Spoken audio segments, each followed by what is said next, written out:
नमस्कार, मी पंजाब डक हवामान अभ्यासक मुक्काम पोस्ट कोगुळे धामणगाव तालुका शिलो जिल्हा परभणी।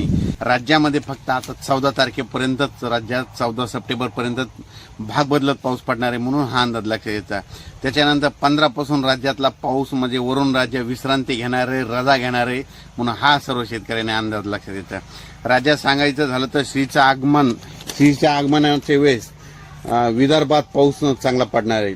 विदर्भ, पश्चिमी विदर्भ, मराठवाडा, पश्चिम महाराष्ट्र, उत्तर महाराष्ट्र या भागामध्ये म्हणजे तुरळक ठिकाणी म्हणजे भाग बदलत पाऊस पडणार आहे म्हणून हा अंदाज लक्षात घ्यायचा। म्हणजे आणखीन 3 दिवसात पूर्व विदर्भ, पश्चिमी विदर्भ, दक्षिण महाराष्ट्र, उत्तर महाराष्ट्र पाऊस पडणार आहे।